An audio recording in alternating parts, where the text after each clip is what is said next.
aside from my tech career, I'm actually a third generation restaurant owner. So our benchmark is basically how do we build a product that's simple enough for my dad to use? Whenever I talk to restaurant owners, half the time I don't even mention the word AI. It doesn't mean much to a small business owner who doesn't understand what AI is, right? That's true. Because a lot of small businesses, they're also used to a lot of pitches from a lot of tech companies. What they do is they build products for enterprises first. Instead of building new solutions from the ground up, they just kind of like take out some features, water it down, and they call it like, here, this is for SMB. You guys should go use it Oh. now. And that's not the case because we know that the way enterprise users and the way SMB users use technology is completely different. So there's a common belief that investors, especially in tech, have this unique insight into what ideas will succeed. Yet you oftentimes advocate for founders to maintain that strong conviction, even when investors kind of pass on your idea. The majority of reasons why VCs reject you has nothing to do with you. It doesn't really fit their existing framework or what they're looking for at that given moment or their Mhm. investment thesis. I think I'm a pretty good salesperson. It's very difficult and almost impossible for me to convince an investor who typically invests into enterprise solutions targeting large businesses to invest into a startup that sells into very small business owners. How do you Mm, know when to give yeah. up on an So idea? man, that's a really good question. And I don't think anyone really has a straight answer for that. Yeah. I try to take my conversations with users very, very seriously. I often judge the validity of my startup based on how passionate my users are. As a founder, yes, you're building because you love to build great products. It's your company, but at the end of the day, you're building for someone else, right? Mhm. And that someone else should be almost like your North Star. How passionate Mhm. they are about your product. Are you really solving a real problem? And ultimately, are they willing to pay? Eric is the founder of Colega.ai, an AI startup based in Taipei and Tokyo that uses AI to empower small businesses to succeed in social media marketing. He formerly co-founded Basilica from the YC Winter 19 batch and was also a multi-location restaurant owner. So Eric launched Colega AI's beta in Taiwan a few months ago and is already seeing a huge demand for his product. Now he's expanding into the Japanese market. We'll dive more into the opportunities, hidden truths, barriers, all the juicy details about building an AI startup in the world's food capital that is our city, Tokyo. So Eric, thank you so much for being here and welcome to the podcast. Thank you so much for having me. I am so excited to be here. Yay. Okay, we'll get right into it then.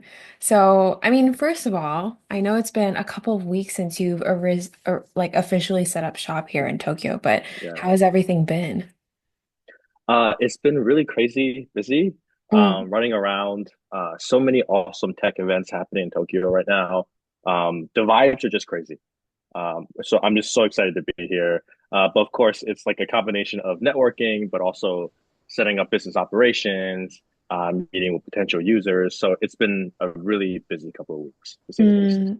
So it's kind of like putting your name out there, putting Colega AI out there. Like we're in town. Yeah, 100%. And I think that's like so important for us to do right now because, we don't have a background or like a reputation in Japan. So we're really Mm, starting from scratch right now. So we got to get ourselves out there, talk to as many people as possible, and attend all these great events. Just curious, but how does that look like? Like the very first step of like business development in a new space. Like what do you do? Yeah, yeah. I think it's more so about like promoting yourself first rather than your product. I think especially in East Asian markets, relationship is very important, right? Like this face-to-face relationship building is so crucial for Mm, developing startups. So I think for me at least, I don't know if it's the right strategy, but it has been my strategy at least, is to really just get myself out there as much as possible, meet other founders, meet other investors, or just any key player in the Tokyo startup ecosystem, and mm. just introducing myself and where I come from. Oh, And just being humble about it, we're proud of our startup, but there's just so much to learn about the Japanese market. So it's more so about just humbly meeting people and learning as much as possible and building relationships that way. oh, okay, I see. I mean, you are probably a pretty good expert on entering a new market since you've done it in Taiwan. I mean, you were originally based in the Bay and then you moved to Taiwan and then now you're doing it in Japan. But we can definitely like dive into it a lot more later. So, Mhm. Yeah. I'll ask my first question here. So I remember the first time you told me about the story that led you to build Colega.ai and how you kind of consolidated your vision for it. And I really Mhm. appreciated how personal it was to your own life experiences. So to give a bit of context for our audience, could you share with us the journey that led you to build Colega.ai? Sure. So aside from my tech career, I'm actually a third generation restaurant owner. So I've been in the F&B industry basically my entire life. You can say it's part of my DNA now. And I think I'm at a point in my career where I want to do something that's impactful, that makes a difference, but also something that I feel very deeply close to, Mm, right? And now with like AI growing and uh, growing so quickly, rather, I think the next big step for AI is applying it to traditional industries that mm, need a lot of innovation. And what better than the industry that I grew up in, which is the F&B industry. mhm, One of the biggest problems that I faced as a restaurant owner and every other restaurant owner I've ever met, is proper social media marketing. How do we use social media marketing to basically fill seats up in your restaurant or cafe or bar? mm, Um, and right now, it's quite difficult to do that for F&B owners, because the current solutions on the market are also the current problems, mm, right? First is current tools on the market were designed for professional marketers. So you need to really be an expert of using these web-based marketing tools in order mm, to really take advantage of these tools, right? So these solutions are not great for small business owners. And the second is your only other option for managing social media is paying for a marketing agency to do it. mhm, But we know that small restaurants, bars, businesses in general don't have that much of a profit margin in order to pay for these human marketers, because we're mm, talking about like anywhere up to three, four, 5,000 US dollars per month, mhm, right? mhm, So now I'm just trying to see how AI can solve this problem, right? How do we build a solution that is easy enough for small business owners to use, mhm, but then meaningful enough to help drive traffic to the restaurants? So this is mm. where Colega came from. So we're building an AI SNS manager essentially. I see. I see. I think what you're doing is very incredible because you're basically kind of democratizing marketing tools for everyone, 100%. especially the people who need it. I think there are many levels of how tech savvy a person can be, especially as a restaurant owner. We're talking about people maybe in their 70s who've done it their entire lives, but also maybe like a new, 20 something, fresh out of college wanted to start a business kind of person. But what is kind of like your benchmark for how easy or yeah, easy to use these tools are? Yeah. My benchmark is actually my father, who is also one of our users. He is someone who is older, who doesn't quite understand social media marketing, but Mm. people are constantly telling him, "Hey, how do I find you on social media? How do I tag you? How do I do this?" And I end up getting these phone calls from my dad, asking me to do this for him. So our benchmark is basically how do we build a product that's simple enough for my dad to use? Mm. If my dad can use it, someone who's literally has zero technical knowledge, Mm. I think it's easy enough for anybody to use. Mm. And that's kind of been our original benchmark. And we apply that now to basically every user that we sign up for, right? How do we make the user experience super easy that anyone who is not technical can just immediately jump on board and it's like natural to them. And that's Mm. kind of our goal. That's true. That's true. I mean, this is an excellent segue to my next question, which is what does Colega AI's like service actually look like in practice? Like if I'm a restaurant owner, what is the experience that I would get? Yeah, I would describe the user experience of Colega.ai as texting a service provider on top of Line Messenger. Okay. So imagine you're just texting someone who's going to provide you a service and Mm-hmm. you're asking them questions. You're asking them what can they do for you. And then ultimately you're asking them to actually complete that task. So Colega is a chat interface that works on top of Line Messenger, and we're going to have a mobile app soon as well too, where you essentially talk to an AI who is serving as your SNS manager, your social Mm-hmm. media manager. And this AI understands your business really well. It understands your menu, it understands your opening hours, your target audience. It's extension of your team essentially, right? Oh. And all you have to do is basically give it directions to perform tasks directly onto your social media accounts. So it's maybe creating a post at a certain time, Mm, or you're asking it for analytics. You're basically trusting this AI to be an extension of your human team mm, that strictly focuses on managing your social media accounts. So what does a command actually look like? Very, very simple.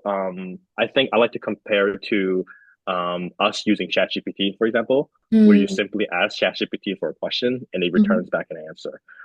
So it can be simple as, Colega, how's my analytics doing today compared to this time last year? mm, And it will have this information and it will display in the easiest way to understand, so it will tell you, um, hey, compared to this time last year, you had this many followers, you had this many likes, you had this many posts. This year you had XYZ, and you've improved drastically mm, by these percentages, right? So it's really like a really deep knowledge base of your mhm, history, of your present day, but also very actionable as well too. I would consider, we like to call Colega an AI agent because mhm, it's more than just retrieving information. mm, It's about actually performing actions, right? So mhm. you can ask it to create a post and post it directly onto your Facebook account, and you close Damn. your phone and you walk away. That's basically it. Like Mm. we imagine how busy a restaurant owner is. Okay, like, just imagine your favorite local restaurant owner who is like he's cooking, There's he's sweat taking your order. everywhere and Yes, sweat everywhere. He's running around. He doesn't really, he just has no time in his hands. Okay, yeah, he's just doing everything, right? Like the restaurant owner is everybody, right? It's that's true. multiple titles in one. And so imagine just like seeing a birthday party happen, right? Or see a beautiful dish in front of you as an owner, and you just Mm, take a picture of it and you send it to a Colega online messenger and say, hey, create an awesome post and post it tomorrow at 2 o'clock. mm, Or post it at the most optimum time you think will benefit us and get the mm. most engagement. And then boom, you're done. You put your phone back into your pocket and you go back to work. It's Damn. super easy. It's built specifically for the busy small business owner. Um, and as a small business owner myself, like we just know what the usual routine is like, right? We know Mm, like when or how many seconds or minutes a restaurant owner really has of free mm, time, mm. and we built it around that experience. Damn. That would be so helpful because I was waitressing at like a chain French restaurant in Singapore, and Yeah, even there they were struggling with social media marketing. So it's of just course. like no one has the capacity to do it because Yeah. you're just so busy, you know? It's busy, but it's also so important, right? Yeah. There's that phrase phone eats first, right? Mm-hmm. It's just like everywhere you go, the phone eats first, That's right? true. And That's true. so for restaurants and like food businesses, they have the most to gain from proper social media management, Mm, right? Like imagine how many times you've seen a Instagram post of a restaurant and the food mm, looks so good, and then you became a customer because of that, right? mm-hmm. Social media now is so powerful. That's And if you true. can, yeah, and if you can leverage it correctly, oh man, that's like such a big business builder for you. That's true. That's definitely true. So I guess like everyone kind of understands the importance of social media to building your business, but I think it's the biggest obstacle right now is just the time it takes and the Yeah. effort it takes to, I Yeah. guess. Yeah. Mhm. I would say time it takes and also just the time it takes to also understand it, That's right? true.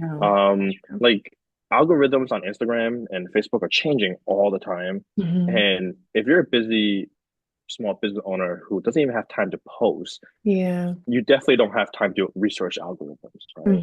Hmm. And this is where Colega comes in, right? I mean, we're essentially your knowledge base. We're your employee, Hmm. um, but it's just an AI form. That's true. That's true for sure. I'd like to move on to the next question. So you're originally from the Bay Area and have had quite an extensive career in corporate VC and also co-founding an AI startup. You've built a lot from scratch in the Bay, so Yeah. I think everyone's kind of thinking, why are you building here in Tokyo then? Yeah, I mean, I think we believe in going to where the customers are or where we think the customers are. And Tokyo and Japan in general has the largest concentration of restaurants than anywhere else in the world. I mean, if you walk Even down the New York street, City. even New York City, Damn, it's just it's crazy. It's absolutely crazy. And everywhere you go, you see just tons of options you can eat at, right? that's true. And it's all so good. Like the restaurants in Japan are all such good quality restaurants. Hmm. You'd be hard pressed to find a bad one, That's right? true. But the thing is, like, how do we actually help them become more discoverable, right? Mm, Like the other day, I went to a restaurant. It was fantastic, and I just told the owner, like, "Hey, like this is one of the best tasting dishes I've ever had, but I wouldn't have been able to find you if my local Japanese friend didn't take me here." mm, Right.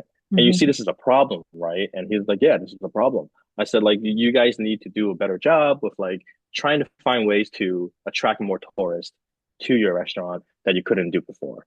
And Mm, that was essentially the pitch. And they immediately signed up for Colega, right? damn. It was like a no-brainer, right, for them. And so that's one reason is because it's just the amount of restaurants there.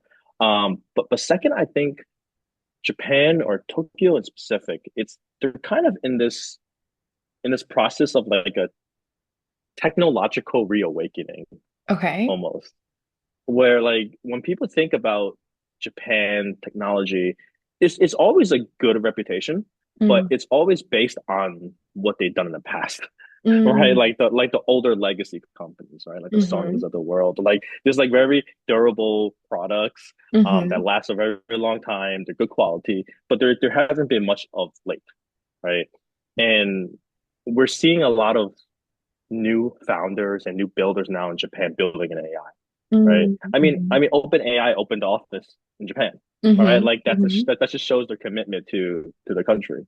Hmm. And so I think they are in this process of like a technological reawakening where they're like, okay, we're back, right? Mm. Like we never really left.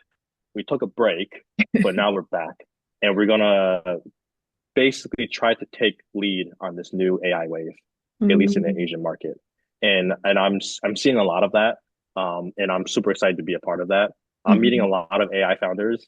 I'm meeting a lot of like startup founders now. And then I'm seeing a lot of people like me who are foreigners also coming into Japan now Hmm. and making a difference and building here. So those are the two main reasons I would say. I see. Do you think that like technological reawakening is causing these businesses to be more willing to take on AI, or is it just like Yeah. they need Colega AI in the first place and that's Um, I think that's a good question. I would say first is the problem that we're mm.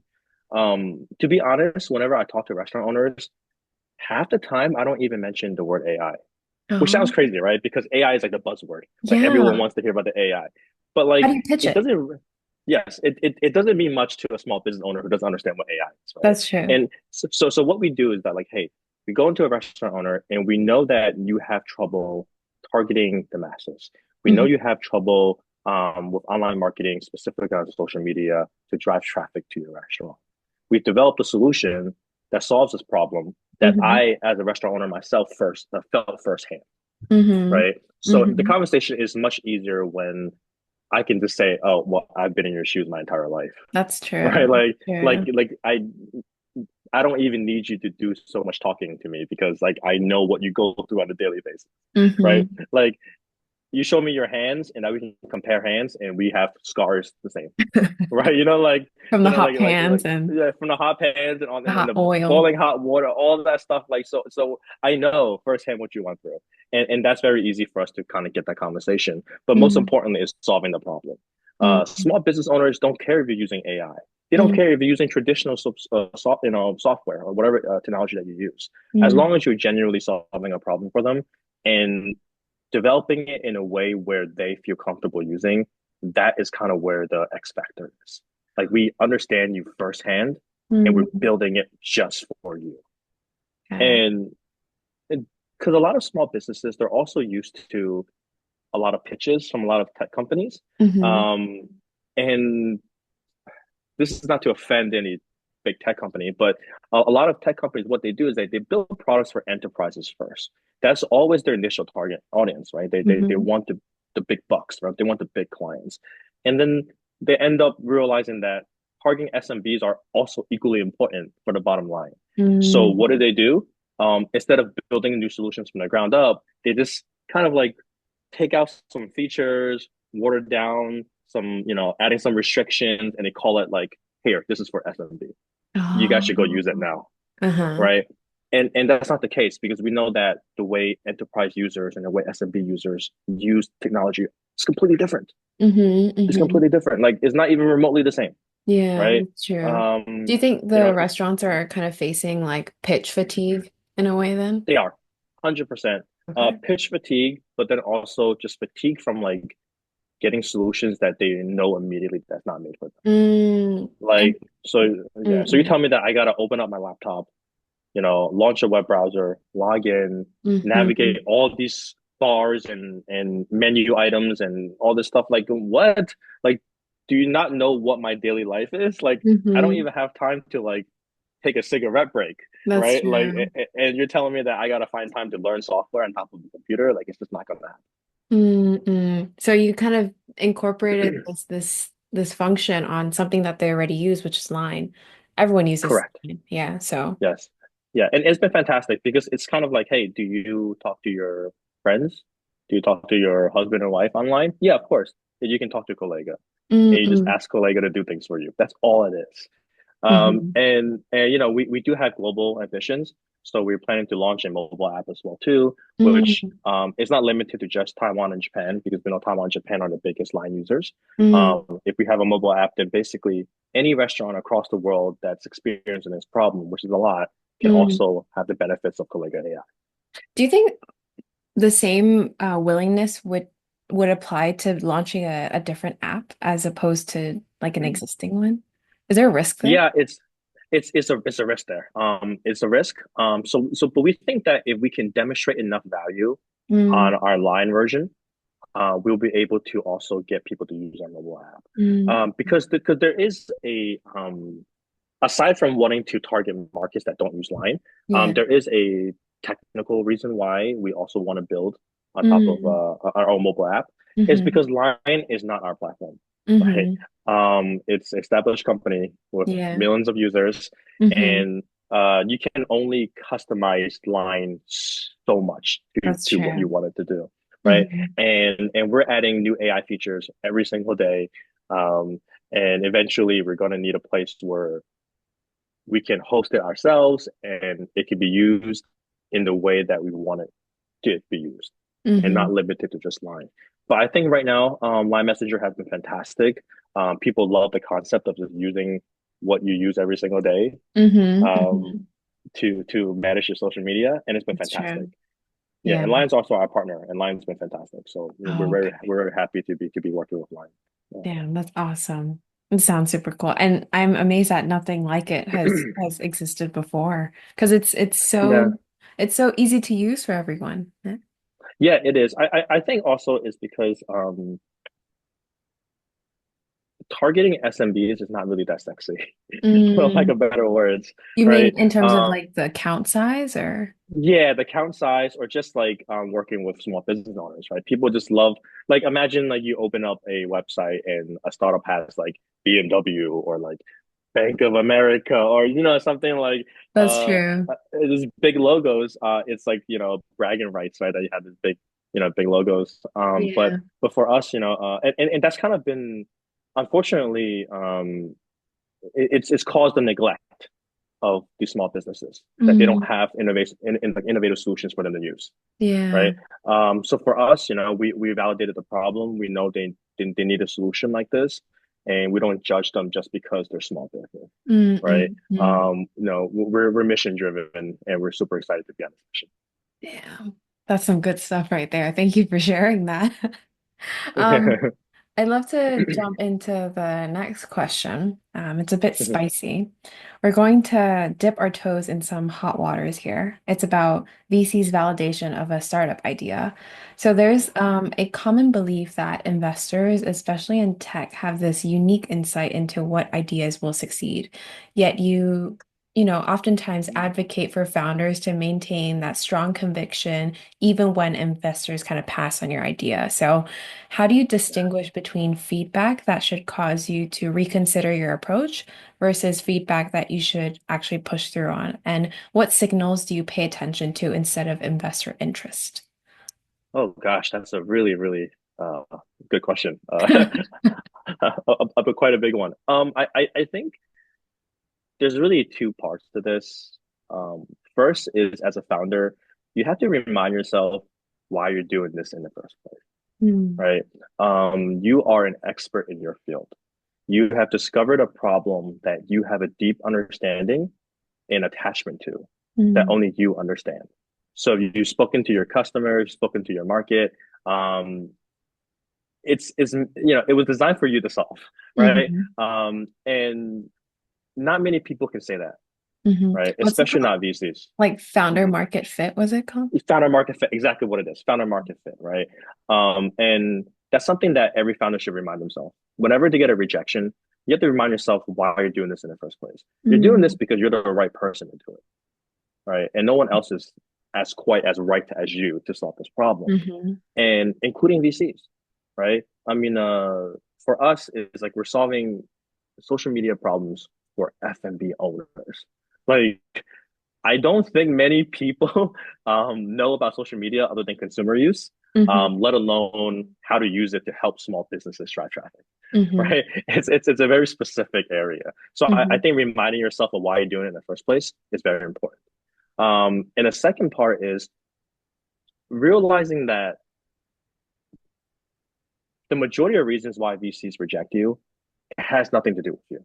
mm, It's not because you have a bad idea. It's not because you're a bad founder. It's because it doesn't really fit their existing framework, mm, their interest, or what they're looking for at that given moment, or their mhm, investment thesis. So I think I'm a pretty good salesperson, but it's very difficult and almost impossible for me to convince an investor who typically invests into enterprise solutions targeting large businesses to invest into a software that's, to a startup that sells into very small business owners, mhm, right? Investors have their mantra, they have their thesis. So a lot of times it has nothing to do with the founder themselves, mhm, right? Um, and as far as like feedback is concerned and what I consider as good feedback, what's bad feedback, and I hope I don't offend any people, especially investors on this call. I would say that I don't take feedback from people too seriously when they've one never been in my shoes mm, as a founder, building from scratch, or they don't have skin in the game for what I'm building. okay. Right?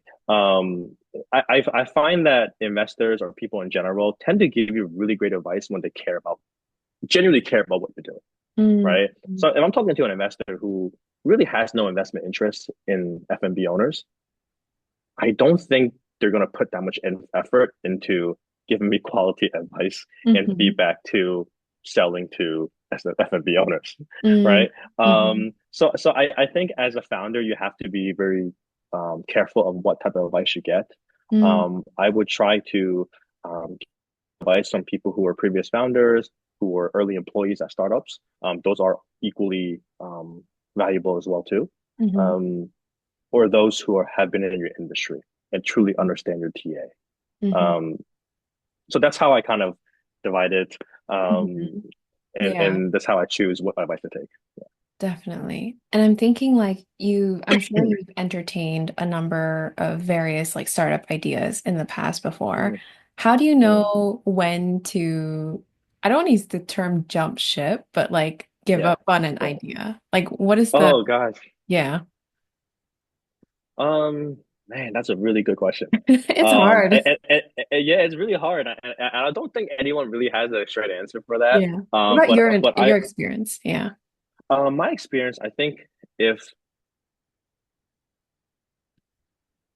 I try to take my conversations with users very, very seriously. Mm, They're very, very important to me. So I often judge the validity of my startup based on how passionate my users are and okay. how passionate my potential users are. because Mm, you're solving a problem here, right? I mean, as a founder, yes, you're building because you love to build great products. It's your company, but at the end of the day, you're building for someone else, right? hmm And that someone else should be almost like your North Star when it comes to being a founder. Um, hmm whether it's product features, um, or where to go with scalability. But that also applies to whether or not this startup is worth building or not, hmm right? How passionate are your users, right? hmm How much do they use it? How much do they believe in it? hmm And that's really, really important.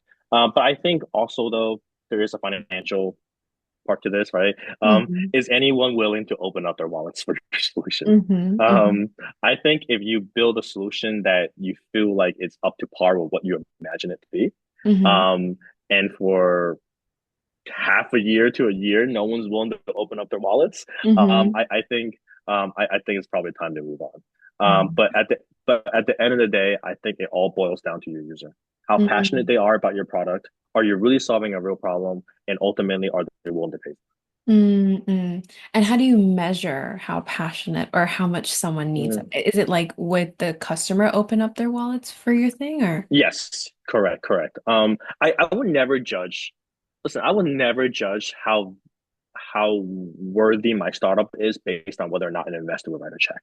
Mm, That's probably the biggest mistake that founders make hmm is if I can't get an investment, then my startup is not worth building. But the hmm truth is like less than 1% of founders get VC money, right? hmm So it's a lottery ticket, right? Yeah. It's a lottery ticket. So I try not to put too much emphasis or too much, focus too much on the VC side. It's always on the user side. And you do that by tracking their usage, right? hmm How often do they log in? Um, how often, how long do they use it for? And hmm then if if they've been using your software, if you take it away, are you taking away something important from them? Right? hmm Like if one day you just if someone's been using your solution for a whole year and Yeah. then one day you just shut it off and you don't get a big reaction from your user or they Uh-huh. don't even notice, that's probably not a good sign That's um, true. to continue building.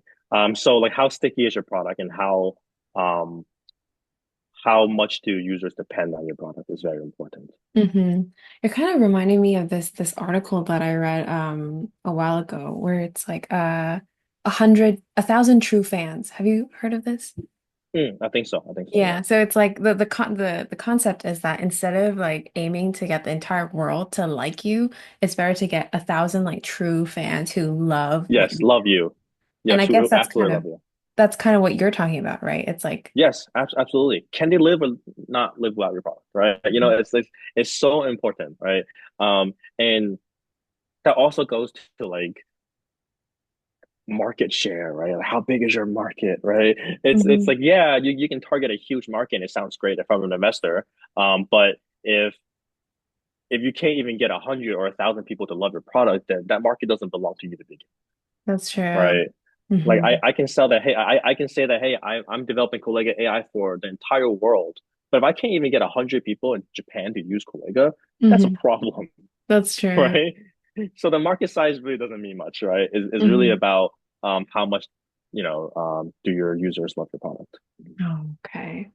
And I mean, this is kind of a thing that I've been thinking in terms of like your background as well, but how has it been expanding into Japan versus Taiwan? Has it been different? Um, Surprisingly, not that much different. Oh, I do think that culturally, Taiwan and Japan are quite similar. hmm Um, and also the way that they adapt to technology is quite similar as well too. I would say Japan actually adapts a little bit quicker. Oh, They're more willing to have this conversation about a new startup or a really? new I solution. I find that Yeah, very surprising. yeah. I think again it again it really depends on whether or not you're building for them specifically, right? Like hmm they have to feel special, right? They have to feel like you're actually helping them, genuinely helping them, hmm right? So if you walk into a small business like for me, into a Japanese restaurant, I'm like, hey, I'm a former restaurant owner. I grew up in the business and I ran into this problem that I think you might have too. Mm-hmm. Do you have a few minutes to chat?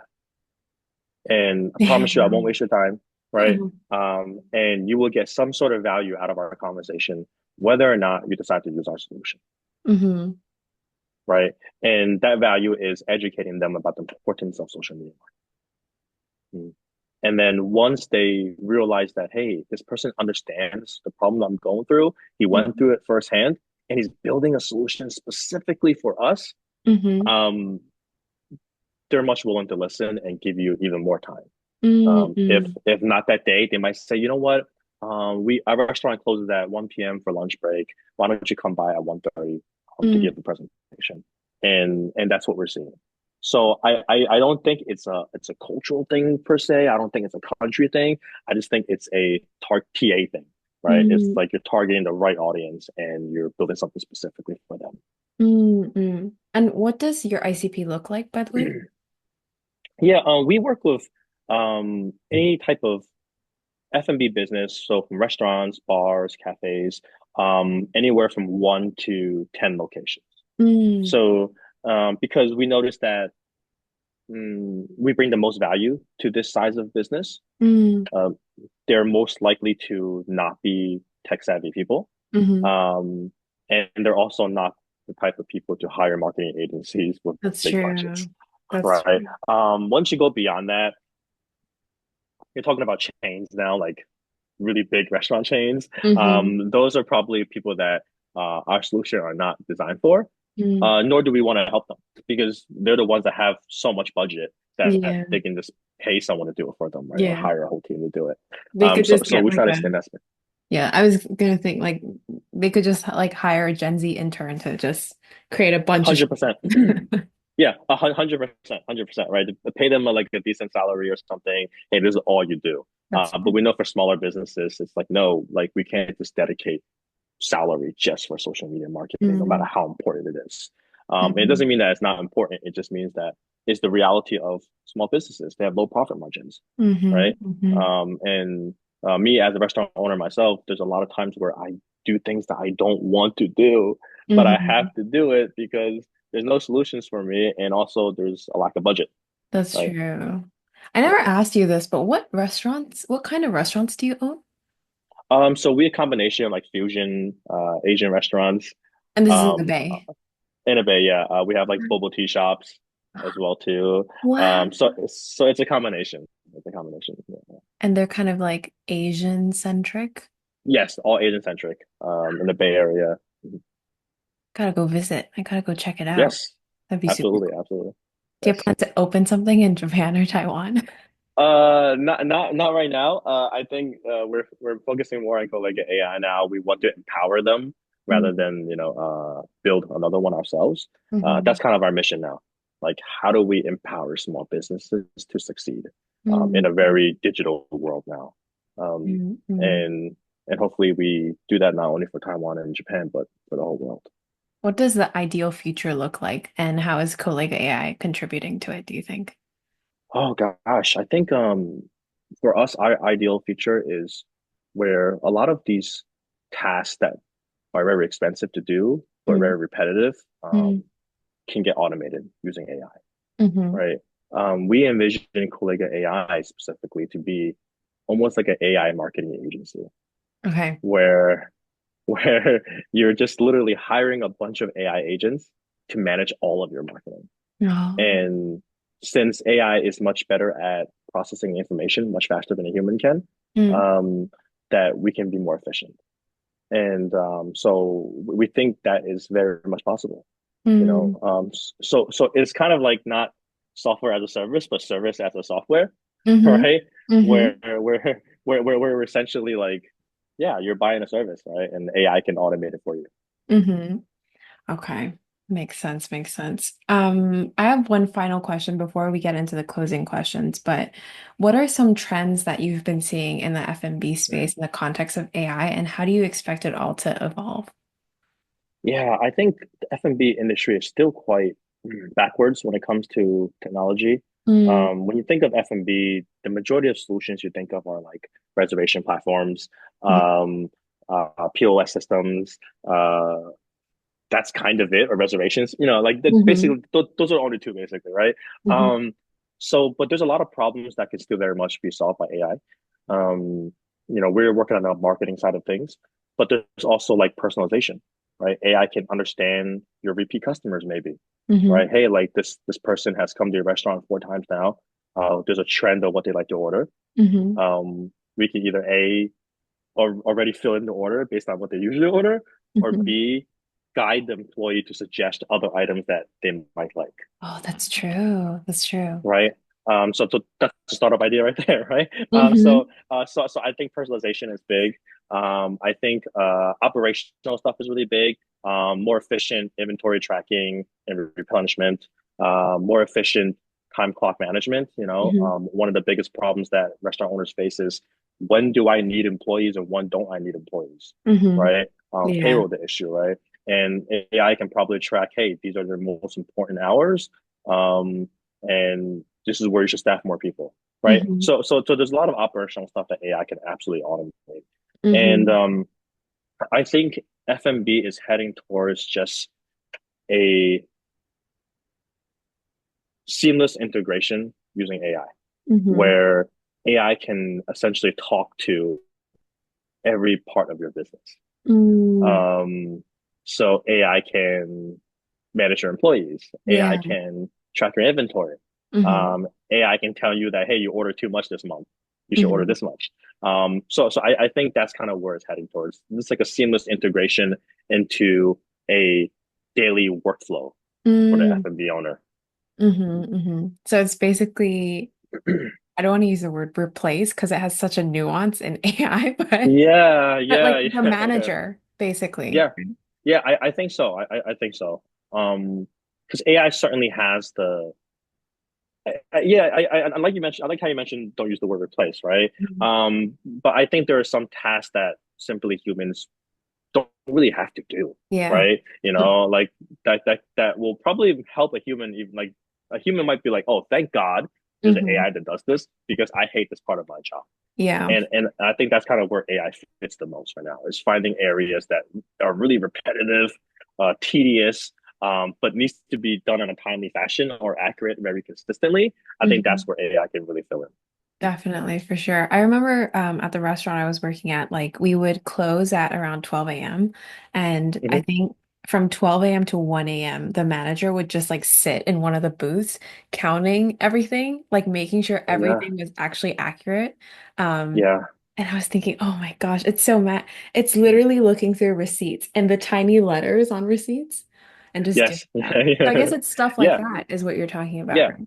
100%, 100%, because that is not replacing humans. That's actually making humans way more optimized, Mm-hmm. right, and more efficient. And like you said, you've been in the industry. There's so much that can be improved on and optimized Yeah. using AI in the F&B industry. Yeah, For sure. Like employee count, like measuring how many people you need for this day yeah, or whatever. Yeah, yeah. for Yeah, sure. it's the opportunities are pretty much infinite. I think that should be where AI is headed, Mm, if not already, is just going vertical, mm-hmm, right? Go into these niche industries where only certain people really understand, and mm-hmm, then customizing these AI solutions to solve those problems. mm-hmm. Uh, I think that the age of generalistic AI tools is going to fade because there's so Yeah, many of them now. It's like how do you actually use them to solve meaningful problems for mm-hmm. industries that lack technology, right? So, Definitely. I have kind of like a curveball question for you, but do you think mm-hmm. it would also permeate like industries like plumbing or construction? Yeah, I think construction is actually a huge industry that I think it's ripe for disruption with Okay. AI. So many pieces with this construction. I mean, from the time it takes to build to measurements to the material needed, how do you save Mm-hmm. cost? Mm-hmm. How do you save time and save cost, right? Like those are the two biggest things when it comes to construction, That's right? true. Like there's a lot of wasted cost. And I speak on this from just my own restaurants and how much time it took for us to renovate our restaurants and That's hire construction workers. true. It is so many moving pieces and also so scattered, so Mm-hmm. scattered. So I think there's definitely a lot of opportunity in construction. Hmm. Plumbing, I'm not an expert on that, but at least definitely the service industry has a Hmm. lot of opportunity there. Um, Even something like with construction, like managing your permits and like what you need Hmm. to, like what kind of permits do you need, right? How long Hmm. does it take? How do I complete this? I think all that can be automated and it can really make things way more efficient. That's true. They're probably relying, I know in Japan, they're definitely relying on like binders, like physical Yeah, binders of things. yeah. So, Yeah, it's you'd be surprised, which I mean you saw it, but like how much paper is being used. hmm. Um, and then how like dangerous that is that you can just lose That's true. documentation, Hmm. right? For a very huge construction project. That's Hmm. just very silly, right? That's true. For And then how sure. many people spend hours and hours just crunching numbers, which can be Hmm. done so easily That's with like true. technology. Definitely. I asked this question because a lot of people are like, oh, AI is great and stuff, but it will never replace plumbing or it will never replace blah, blah, Like blah. physical tasks. Yeah, yeah, Yeah. yeah. I think, of course, right? I mean, in that case, we can get into robotics, right? Like but yeah, that's a whole different topic, right? That's But true. yeah, robots like flipping burgers now, right? And deep Hmm. frying French fries, right? That's true. But I think hand skills, physical skills will always be appreciated and always be valuable. Artists will always be valuable. I mean, yeah, I mean, digital art is great, but nothing beats someone who did it themselves, right? Mm-mm-mm. Construction as well. But I do think AI can make things way easier. Like imagine if you're like building a home or a building and you no longer have to like measure everything yourself, right? You no longer have to like Mm. calculate like, hey, based on XYZ measurement, I need this much material, right? Mm-hmm. Like you just do it, right? You just because everything else like that is automated and completely it's just way more intelligent. So I think there's a lot of room to help construction workers. Definitely, definitely. So now we have the three final closing questions. So the first one is, what is a book that you'd recommend? Definitely the hard things about hard things by Ben Hongwith. That's a Mainly good one. because yeah, that's a great one because you know it's really founder friendly. It's made for the business owner. Because you just don't learn about how to lay off people properly. Um, just these tasks that you have to go through as a founder Mm. or as a business owner that they don't teach you at MBA, right? Or they don't teach you Mm. at business school, right? Like what like your questions earlier, like when is a good time for you to call it quits, right? Hmm. Like this stuff cannot be taught, right? It's That's just based true. on wisdom and experience. So Hmm. that book is super practical, right? And I just love it. Hmm. So it's definitely helped you in your own journey as well. 100%. I still read it. I still reference back. Sometimes it's like my Bible for being a founder, where like I just have to like pull it out. Like, okay, I'm going through the situation. What would How do Ben I do say it? about this? And then you just Yes. look through it. Yeah, exactly. Hmm. It was a really good book. Like I've never built anything myself, but even reading he wrote it in such a real way. I was like, okay, okay, It's this is so real. probably what he felt. And Yes. And that's what resonates with founders, you know? Like for me when I read it, I'm just like, oh, I feel like this guy is like going through it with me. Or mm, he went through it, right? And I hmm. trust you. Hmm. There's no like barrier between like you're this like special entity, right? And I'm just like this like this small founder, right? It just seems like it's just so approachable. It's so real. I love it. Definitely, for sure. The second question is, what is something in Japan that you have a love and hate relationship with? Oh gosh, I haven't been here for that long to really have one, but I think public transportation is Oh. very convenient, but at the same time not convenient because there's like so many trains, Yeah. um, and there's so many routes to go to a different place that Hmm.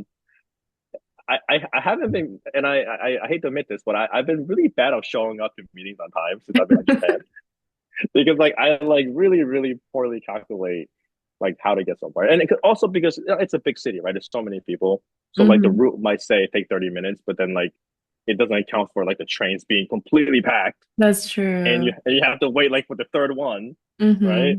Hmm. It ends up being like a 45-minute train ride or something, right? That's true. But it is convenient. Everything is well connected, So that's kind of like my temporary answer for my love-hate relationship with I'm sure Shane. that will evolve through time as you spend Yes, more I think time so. here. Yeah, Yes. for sure. Especially like transferring at Shibuya. Oh my God. Oh, Shibuya. Oh my gosh. So Shibuya is like the biggest and Yeah. craziest station I've ever seen in my life. The biggest headache, more like it's just yeah, it's It's quite like a town in itself. It's like yeah. that station should be just Shibuya. Yeah, Like that's Shibuya. that's true. The third question and the final question is, how can the audience be helpful to you? Oh gosh. Say hi to me. You'll probably see me at a lot of networking events. I'm active on LinkedIn. If you're in the startup industry, if you're a founder or if you're just passionate about AI, just say hi to me. I'm sure I have a lot to learn from you guys.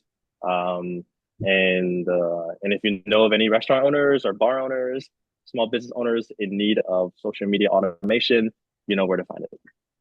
Sounds good. I'll link Eric's LinkedIn in the description.